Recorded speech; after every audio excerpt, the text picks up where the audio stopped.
Bene bimeze bite? Amahoro? Uri kukavamo?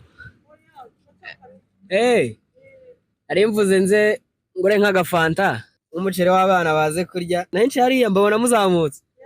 avuga niyo cyaba igihumbi ariko nibura ni bibiri Imana iguha umugisha namwe tujye dusangira twese rero wacu bimeze bite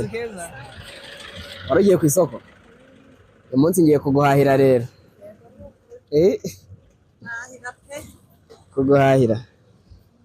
imineke nangahe imineke ni 100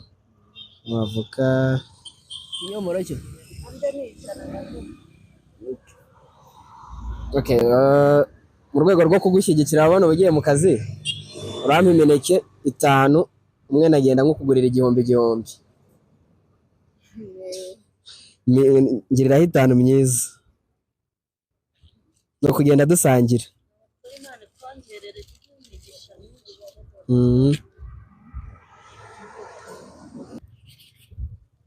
namwe murakoze nyine urabona no gushakisha ubuzima twese murakoze cyane kayijyane mu rugo abana bayirye mere murakoze rero kanguteruze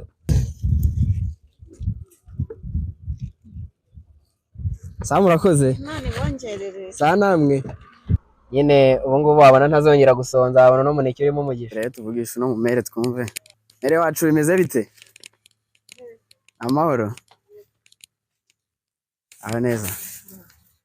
twa David nanyuze hano mbona ari gukora tuntu tw'amasuku abona ko umuhanda wacu busa neza ndavuga ati nkamwe mu mudukorera ibintu byiza no kugenda mu muhanda gasane mwiza ndavuga ati muri dokimani ba yatanze nibura ngure n'ikiro cy'umuceri cy'abana naye mvuze yaba make hari Imana iguha umugisha akavuga ati n'ababyeyi bacu tujye dusangira niyo yaba 5 Imana yongere isubize bayandi kuri urakoze mere ngenda mbikora nkariya ati no kuri uwo mutima Imana yashyize muri wowe no kuri pe no kuri uzaguhora mbese muri bake uzahore muri wowe nabo zabyara bazagira umuntu wawe umugisha urakora mere ndabizi hari igihe umuntu agusabira umugisha ugasanga n'ubundi ugiye ugira cyangwa murakoze kandi akazi keza sasa mesi bamwita David Ndizihiwe uwo ni umucontent creator rero ugenda ufasha abantu ni umucontent creator nkunda cyane ngiye mu gihugu cy'u Rwanda nshobora kumukira mu content creator bambere mu gihugu cy'u Rwanda nagerageje kwiganya content ye nkajya mvuga ati se wenda uwagire abantu nyine batifashije cyane nkabo dufaranga none mbashyize kuri kamera nyine nacunga tumaze kurangiza dufinishinze nyine dukuyo kamera ngatabyara ati nkamusubiza amafaranga n'indi kamera abo nkabamo kimwe cya kabiri nyine nkabakano ko kubagoda avuga ati reka nagereza byuzigiye cyane nanjye bizagira gusa iyi ni content nziza nyine yakwigisha urubyiruko abakiri gutangira nako cyangwa se abagafashe bamwe bagezeho bagira nyine bajya banyuzamo byuza bafashe nabo ni byiza gufasha bura nta kibi kiri mu gufasha ubwo rero ngo David Ndizihiwe ni byiza ko bagiye kurahira ubu ngubu yaramaze igihe kinini abana n'umugore we gusa nyine ubu ngubu nibwo byagaragaye ko nyine yabaye umugore wa nyabyageze mu mategeko ubwo rero David Ndizihiwe Imana igufashe umwaka urangije neza ni byiza ikomeze gushyigikire muri forex trading nyine uhombe ununguke gusa nyine ibyo byo guhomba mu bucuruzi bamo guhomba risk zibamo ni unahomba uhombe make cyane kurusha ayo wunguka ubwo rero David Ndizihiwe nimba no kunyumva ibyo ukora ni byiza kabisa tubigaragaze turamukigikiye kabisa amaze kugira abantu amukurikira barenga 70 urumva ko turagushyigikira cyane aho ujye bibona ibyo ukora ni ibintu byiza cyane kabisa buriya ntacyo bikiri mu gufasha wafashije abameri abaki bose kandi si no gufasha gusa ajya natugira inama abantu bamukurikirana cyane ukurikira uyu muniga cyangwa se uyu musore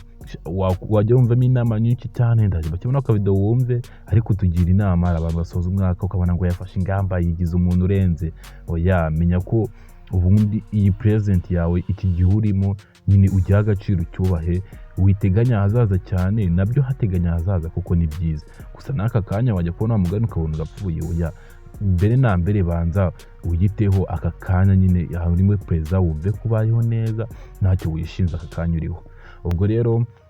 Imana ikomeze mushyigikire bamwita David Ndizihiwe, mugende munamufollowing Imana akora ibintu byiza cyane, ababishoboye tumukurikize. Ntabwo ndabona umuntu wiganye content ye, gusa arabona agendaga mbona mu minsi iri imbere bari kumutoka ngo bashyize kuri kamera. Nibyo ujye ubashyira kuri kamera bo wafashije byihuta, natwe bya tumutiva nk'ubu byaramotivye.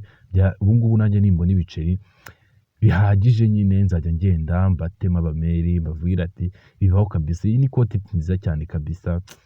Abavuga ati ngo ntukakire kuri kamera, bashyire kuri kamera, ari abantu benshi uzigisha. Ni byiza cyane rero, ndabakunda nta mungu wanjye, dukunda Jiva. Uyu kunyura kuri subscribe. Ciao ciao. Guys, sometimes we worry too much about the future. Ari mu byukuri nta nubwo tuzi nimba future tuzanegeramo. Yego ari byiza go planningira imyaka 5 iri imbere, imyaka 10 iri imbere, ariko wikirengagiza kuzinga moment, kuko you never know, ushobora gupfa cyangwa ejo bundi, kandi ubuzima tugira ni bumwe. So the planning ariko tuniha umwanya wo twabaho aka kanya, we kubaho utabayeho. Guys, dore ngo nanone umwaka urarangiye. Ubu ngubu ufite intego za 2026 ngo uzagera ku ibi nibi, ariko aya nta muva muhira bro. Ibya bindi byo kuvuga ngo umwaka uratangiye utangiye kwihingamba. Planning ibintu ni discipline, ntago ari kuvuga ngo umwaka uratangiye urarangiye. Haguruka igihe cyose ujye uhora wimotiva bro. Ibintu byo kumotivwa nuko umwaka urangiye undi utangiye ngo bigikora.